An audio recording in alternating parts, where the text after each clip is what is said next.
दोस्तों ये बात हम आपको पहले ही बता चुके हैं कि साल 2026 भारत के लिए ऑफर्स का साल है। बड़ी खबर फ्रांस से, जहां पर फ्रांस की जानी मानी इंजन निर्माता कंपनी साफरान अब अपने सबसे एडवांस M88 इंजन की पूरी असेंबलिंग लाइन भारत में सेटअप करने की तैयारी में है। कंपनी ने यह ऑफिशियल प्रस्ताव भारत के सामने रखा है और यह प्रस्ताव ऐसे समय में सामने निकल के आया जब भारत और फ्रांस के बीच एडिशनली 114 नए राफेल डील खरीद को लगभग मंजूरी दी जा चुकी है। भारत की डिफेंस एग्जीबिशन काउंसिल ने तो मंजूरी दे दी है। अब ये गवर्नमेंट टू गवर्नमेंट डील है, इसलिए नेगोशिएशंस चल रहे हैं। अब देखने वाली बात ये रहेगी कि ये डील किस प्राइस पर लॉक होती है। फिलहाल भारत के अंदर इंजन असेंबलिंग लाइन लाना कोई छोटी बात नहीं है। इतना ही नहीं बल्कि कुछ दिनों पहले अमेरिका की लॉकहीड मार्टिन ने अनाउंस किया है कि वो भारत के अंदर अपनी फाइनल असेंबली लाइन खोल रहे हैं। दूसरी बार अमेरिका ने कहा कि हम जनरल इलेक्ट्रिक की भी असेंबली लाइन भारत में ला रहे हैं। ब्रिटेन की कंपनी रोल्स रॉयस अपने फैक्ट्री भारत में सेटअप करने की तैयारी में, और अब फ्रांस की तरफ से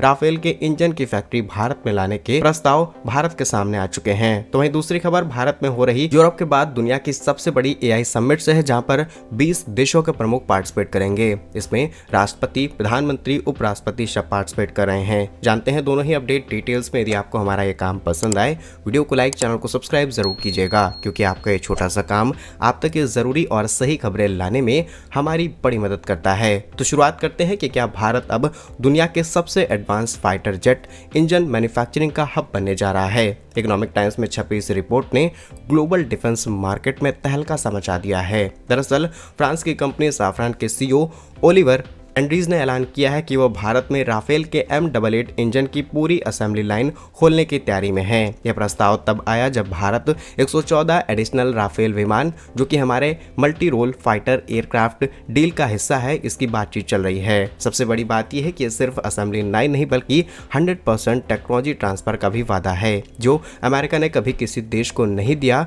आखिर फ्रांस इतना मेहरबान क्यों है और क्यों इससे भारत को अपने कावेरी इंजन का सपना सच करने का मौका मिलेगा? जानते हैं इन सारे सवालों के जवाब। सबसे पहले साफरान का यह ऑफर भारत की मेक इन इंडिया नीति के लिए बड़ी जीत है, जिसमें इंजन असेंबली लाइन पहला प्रोजेक्ट है। साफरान भारत में M88 इंजन की पूरी एक यूनिट स्थापित करेगा, जहां इंजनों का निर्माण और इंटीग्रेशन किया जाएगा। दूसरा है लोकल सोर्सिंग। कंपनी ने वादा किया है कि वे जो भी इंजन के पुर्जे इस्तेमाल करेंगे उन्हें किसी और देश से इंपोर्ट नहीं कराएंगे, बल्कि भारत में जितने भी लघु उद्योग यानी कि MSMEs, उनको कॉन्ट्रैक्ट देकर के उनके पार्ट्स तैयार किए जाएंगे। अब एक इंजन के अंदर हजारों की संख्या में parts and components, nut, bolt सब कुछ इस्तेमाल होता है और मोस्ट ऑफ द कंपनीज ये सोर्स करती हैं, क्योंकि अगर कंपनी सब कुछ मैन्युफैक्चर करने बैठ गई तो एक इंजन की कॉस्ट बहुत ज्यादा हो जाएगी। इसीलिए ज्यादातर चीजें आउटसोर्स की जाती हैं। भारत भी 100+ देशों को यही पार्ट्स एंड कंपोनेंट्स एक्सपोर्ट करता था, और अब जब वही इंजन भारत में बनेंगे तो हमें उन्हें एक्सपोर्ट करने के लिए किसी और देश के पास नहीं बल्कि अपने ही देश में सप्लाई करना होगा, तो जिससे भारत के MSMEs को अरबों रुपए का फायदा होने वाला है। Third is strategic partnership. यह कदम भारत और फ्रांस के बीच राफेल इंजन का दूसरा सबसे बड़ा ग्लोबल सेंटर बनेगा, और फ्रांस के बाहर फ्रांस की सबसे बड़ी यूनिट ये भारत में होगी। दूसरा है डिफेंस जगत में इंजन की तकनीक, एक ऐसा सीक्रेट डॉक्यूमेंट कह सकते हैं आप, जिसे कोई भी देश शेयर करना नहीं चाहता, लेकिन फिर भी फ्रांस ने अपनी हॉट कोर टेक्नोलॉजी भारत को शेयर करने का प्रॉमिस किया है। दैट इज अमेजिंग डील, जिसमें है फुल एक्सेस। साफरान भारत के इंजन के हॉट कोर यानी सबसे सेंसिटिव हिस्से की तकनीक देने के लिए तैयार हो चुका है। Second is IP right. Bharat को इन तकनीकों की जो बौद्धिक संपदा अधिकार यानी कि इंटेलेक्चुअल प्रॉपर्टी है, उसके सारे अधिकार मिल जाएंगे, जिसका मतलब है कि भारत भविष्य में अपनी जरूरतों के हिसाब से इंजन्स को मॉडिफाई कर सकता है। एंड थर्ड इज कंपैरिजन, जहां पर अमेरिका की जनरल इलेक्ट्रिक प्रस्ताव अभी भी कुछ शर्तों पर उलझा हुआ है। फ्रांस ने फुल एक्सेस देकर के पूरी बाजी अपने हाथ में ले ली है, और हमें तो डर है कि फ्रांस और ब्रिटेन जिस तरीके के ऑफर्स दे रहे हैं, कहीं भारत जनरल इलेक्ट्रिक के साथ हुई डील्स को रद्द न कर दे, क्योंकि जनरल इलेक्ट्रिक के 404 इंजन हम ले रहे हैं जिसमें 1% भी टेक्नोलॉजी नहीं है। F414 इंजन ले रहे हैं, that is for Tejas MK2। वहां पर भी हमें जो टेक्नोलॉजीज मिल रही है दैट इज ऑलमोस्ट 80% से टेक्नोलॉजी शेयर की जा रही है, नॉट IP राइट्स, तो हम उसे कस्टमाइज भी नहीं कर सकते हैं, लेकिन हमारे पास तो यहाँ कस्टमाइजेशन के ऑफर हैं। ये सवाल हम आप पर छोड़ते हैं कि क्या भारत को जनरल इलेक्ट्रिक के साथ हुई डील्स को थोड़ा सा रद्द करके इन देशों की तरफ शिफ्ट होना चाहिए या फिर नहीं? कमेंट्स में जरूर बताइएगा। फिलहाल इस बातचीत को आगे बढ़ाते हैं। असल में यह ऑफर सीधे तौर पर 114 राफेल की डील से जुड़ा हुआ है। इसमें डील वैल्यू है, यह सौदा करीब $20 बिलियन से $30 बिलियन के बीच होगा, और इनिशियली जो रिपोर्ट्स हैं इनका तो कहना है कि $39 बिलियन के आसपास पास ये डील जाने वाली है। और साफरान जानता है कि अगर भारत के अंदर इंजन फैक्ट्री लाते हैं तो भारत को राफेल का ऑप्शन चुनना और भी ज्यादा आसान हो जाएगा। इसीलिए अभी भारत ने कोई फाइनल डील पर ठप्पा नहीं लगाया है और जो हमारी 114 राफेल डील है अभी भी हम गवर्नमेंट टू गवर्नमेंट बातचीत में लगे हुए हैं, नेगोशिएशंस चल रहे हैं और पैरेलली भारत कई और देशों के साथ भी बात कर रहा है। तो फ्रांस को डर है कि अगर इंजन फैक्ट्री हम ले आते हैं तो फिर ये कॉन्ट्रैक्ट भारत हमें किसी भी हालत में दे देगा। एंड थर्ड इज मैक्रोन की भारत में विजिट होने वाली है। रिपोर्ट्स के अनुसार फ्रांस के राष्ट्रपति इमैनुअल मैक्रोन कुछ समय बाद भारत की यात्रा करेंगे और भारत आकर के सरप्राइज के अनाउंसमेंट भी कर सकते हैं। साफरान केवल राफेल तक सीमित नहीं है बल्कि बहुत सारे और प्रोजेक्ट में भारत का सपोर्ट करेगा। First is next generation engine. Safran और डीआरडीओ मिलकर के भारत के 5th generation fighter jet that is AMCA के लिए 110 से 120 किलो न्यूटन के जेट इंजन पर भी काम कर रहे हैं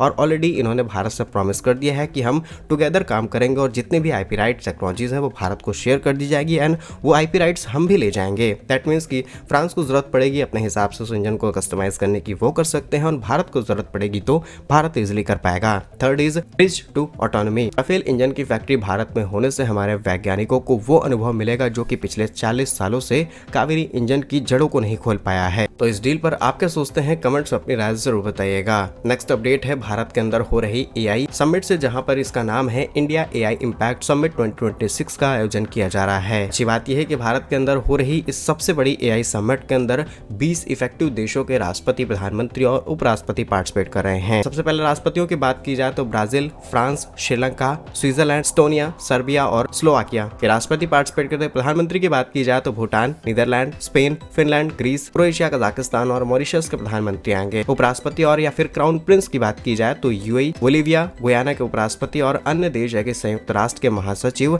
एंटोनियो गुटेरेस भी इस चर्चा का हिस्सा बनेंगे। अब इसका उद्देश्य क्या है? इस मेगा समिट के जरिए दुनिया एआई के भविष्य को लेकर के एक नया रोड मैप देना चाहती है। इसके पीछे 3 कारण हैं। पहला, लोग एआई के जरिए रोजगार और स्किलिंग पर किस तरीके से काम किया जाए उस पर फोकस है। दूसरा है धरती, पर्यावरण को अनुकूल और टिकाऊ बनाने के लिए एआई का इस्तेमाल किस तरीके से और मिनिमम यूजर्स के साथ किया जा सकता है, इस पर फोकस होगा। थर्ड इज प्रोग्रेस, आर्थिक विकास और सामाजिक न्याय के लिए एआई का इस्तेमाल हो, इसका मिस यूज ना हो पाए। और जब इस रिपोर्ट का एनालिसिस हमने किया तब पता चला कि ये सिर्फ प्रमुख नेताओं का नहीं बल्कि इसमें बड़े दिग्गज भी पार्टिसिपेट करेंगे। इसमें गूगल के सीईओ सुंदर पिचाई, ओपन एआई से सैम अल्टमैन, एनवीडिया से जेंसन हुआ, माइक्रोसॉफ्ट से ब्रैड स्मिथ जैसे दिग्गज भी पार्टिसिपेट कर रहे हैं। यह समिट भारत को दुनिया की एआई नीति यानी एआई पॉलिसी तय करने वाले देशों की पहली पंक्ति में लाकर के खड़ा करेगी। भारत का लक्ष्य खुद को एक विश्वसनीय वैश्विक भागीदार और सॉवरेन यानी एआई सॉवरेनिटी के लीडर के रूप में स्थापित करना है। इसके अलावा सम्मेलन के अंत में 20 फरवरी के आसपास GPAI that is global partnership on AI council की भी बैठक होनी है जो कि भविष्य में